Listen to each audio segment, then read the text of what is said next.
జమ్మూ కాశ్మీర్లో మళ్లీ ఉద్రిక్త పరిస్థితులు నెలకొన్నాయి. సామాన్య ప్రజలే లక్ష్యంగా జనావాసాల్లో ఉగ్రవాదులు బాంబులు పెట్టగా వాటిని భారత ఆర్మీ వెలికి తీసి నిర్వీర్యం చేసింది. ఇళ్ల సమీపంలో బాంబులు పెట్టడంతో స్థానిక ప్రజలు భయభ్రాంతులకు గురవుతున్నారు. అయినా భారత సైన్యం వాటిని బాంబ్ స్క్వాడ్తో నిర్వీర్యం చేస్తోంది. భారత్ పాక్ ఉద్రిక్తతల వేళ తాజా పరిస్థితిని రక్షణ శాఖ మంత్రి రాజ్నాథ్ సింగ్ పర్యవేక్షిస్తున్నారు.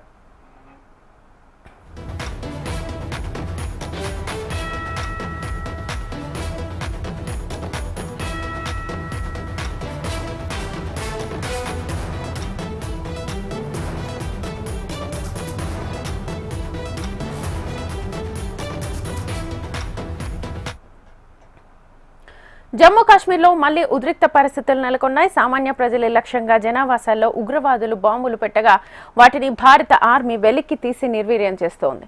ఇళ్ల సమీపంలో బాంబులు పెట్టడంతో స్థానిక ప్రజలు భయభ్రాంతులకు గురవుతున్నారు.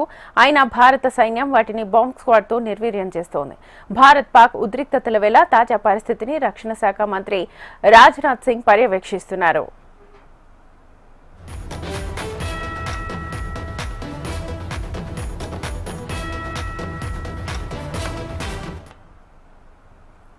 జమ్మూ కాశ్మీర్లో మళ్లీ ఉద్రిక్త పరిస్థితులు నెలకొన్నాయి. సామాన్య ప్రజలే లక్ష్యంగా జనావాసాల్లో ఉగ్రవాదులు బాంబులు పెట్టగా వాటిని భారత ఆర్మీ వెలికితీసి నిర్వీర్యం చేస్తోంది. ఇళ్ల సమీపంలో బాంబులు పెట్టడంతో స్థానిక ప్రజలు భయభ్రాంతులకు గురవుతున్నారు. అయినా భారత సైన్యం వాటిని బాంబ్ స్క్వాడ్తో నిర్వీర్యం చేస్తోంది. భారత్ పాక్ ఉద్రిక్తతల వేళ తాజా పరిస్థితిని రక్షణ శాఖ మంత్రి రాజ్నాథ్ సింగ్ పర్యవేక్షిస్తున్నారు. ఇదే అంశానికి సంబంధించి ఫుల్ డీటెయిల్స్ మా ఢిల్లీ ప్రతినిధి రామకృష్ణను అడిగి తెలుసుకుందాం. రామకృష్ణ, ఇక జమ్మూ కాశ్మీర్ లో పలు ప్రాంతాల్లో బాంబులు దాడులతో ఉగ్రవాదులు తెగబడుతున్నారు. మరి ఇప్పటికే జనావాసాల్లో బాంబులు పెట్టారు ఉగ్రవాదులు. ఈ నేపథ్యంలో భారత ఆర్మీ ఆయా ప్రాంతాలకు వెళ్లి అక్కడ బాంబులు నిర్వీర్యం చేస్తుంది. మరి ఎక్కడికక్కడ ప్రజలు అప్రమత్తంగా ఉండాలని చెప్పేసి కేంద్రం హెచ్చరించింది. మరి ముఖ్యంగా చూసుకున్నట్టుగా పుల్వామా అలాగే కొన్ని సెక్టార్లలో కూడా ఇప్పటికీ కాల్పులు జరుగుతున్నాయి. భద్రతా దళాలకు అలాగే ఉగ్రవాదులకు మధ్య కాల్పులు జరుగుతున్నాయి. మరి ఒకవైపు సరిహద్దు మొత్తం సీల్ చేశారు. ఇక ఉగ్రవాదులు ఇటు నుంచి అటు వెళ్ళలేని పరిస్థితి ఉంది. మరి ఇక్కడ అవసరమైన సాధ్యమైనంత మేరకు ఇక్కడ నష్టం చేకూర్చాలనే ఉగ్రవాదులు భావిస్తున్నారు. ఈ నేపథ్యంలో వారిని ఎక్కడికి కనిపిస్తే కాల్చివేసే విధంగా ఎక్కడికెక్కడ ఉగ్రవాదులను పట్టుకొని కాల్చేస్తున్నారు. నిన్న చూసుకుంటే 3 ఉగ్రవాదుల్ని, ఈ రోజు ఉదయం ఒక ఉగ్రవాదిని కాల్చి చంపారు. మరి భద్రతా దళాలకి అందుతున్న సమాచారం మేరకు ఎక్కడికెక్కడ మొత్తంగా కూడా ఆ ప్రాంతాలన్నింటిలో జల్లెలు బట్టి కార్డన్ సెర్చ్ చేసి ఉగ్రవాదులను పట్టుకుంటున్నారు.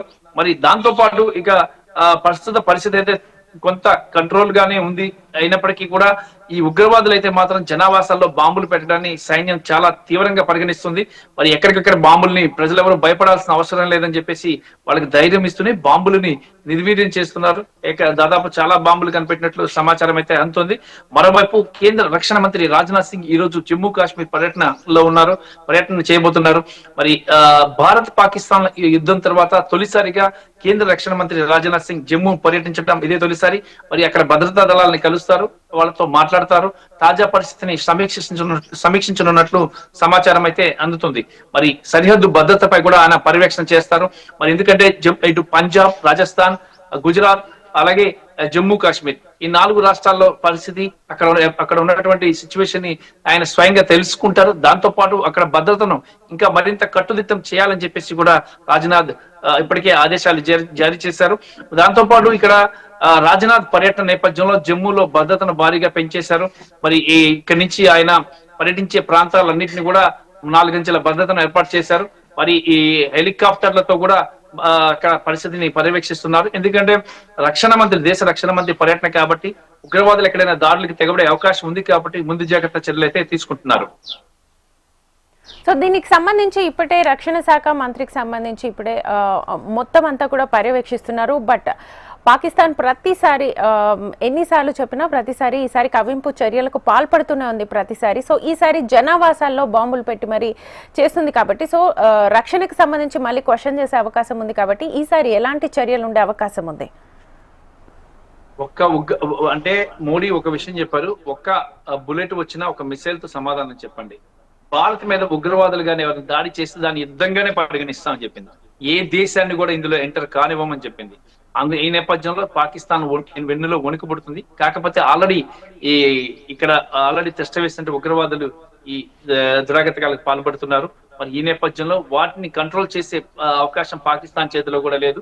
మరి వాళ్ళు పిచ్చెక్కి మతోన్మాదంతో రెచ్చిపోతున్నారు. మరి అలాంటి వాళ్ళని కాల్చి చంపేయాలని చెప్పేసి ఈ ఆర్మీకి పూర్తి స్వేచ్ఛనిచ్చింది కేంద్ర ప్రభుత్వం.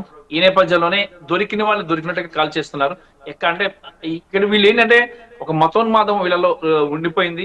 ఎవరు చెప్పినా వినని మతోన్మాదం. ఆ నేపథ్యంలోనే వీళ్ళు విడిగా రెచ్చిపోతున్నారు. మరి ముఖ్యంగా జనావాసాల్లో బాంబులు పెట్టడం అనేది చాలా చాలా తీవ్రమైన పరిణామం. మరి దీన్ని రక్షణ శాఖ చాలా తీవ్రంగా పరిగణిస్తుంది. మరి ఈ రోజు ఈ జమ్మూ కాశ్మీర్ ని ఈ జమ్మూలో ఈ రోజు పర్యటించబోతున్నారు కాబట్టి రాజ్నాథ్ సింగ్ మరి అక్కడ పరిస్థితులు తెలుసుకొని కొన్ని మార్పులు చేర్పులు చేసే అవకాశం ఉంది. అవసరమైతే ఇక్కడ అంటే సరిహద్దు ప్రాంతాల్లో ఎయిర్ డిఫెన్స్ సిస్టమ్ అంతా టోటల్ గా యాక్టివేట్ లోనే ఉంది. ఇక్కడ బ్లాక్అవుట్ అయితే ఎత్తివేశారు. పరిస్థితులు అయితే నార్మల్ గా వచ్చినాయి. అయినప్పటికీ కూడా అప్రమత్తంగా ఉండాల్సిందే తప్పదు. ఎందుకంటే ఇటువంటి పరిస్థితుల్లో కూడా వీళ్ళు దాడులు చేసే అవకాశాలు అయితే ఉన్నాయి. ఉగ్రవాదులు దాడులు చేయొచ్చు, పాకిస్తాన్ కూడా దాడి చేసే అవకాశం ఉంది. కాబట్టి చాలా జాగ్రత్తగా ఉండాలి అని చెప్పేసి కూడా కేంద్రం ఆల్రెడీ ఆర్మీకి హెచ్చరికలు జారీ చేసింది. Right Ramakrishna, thank you.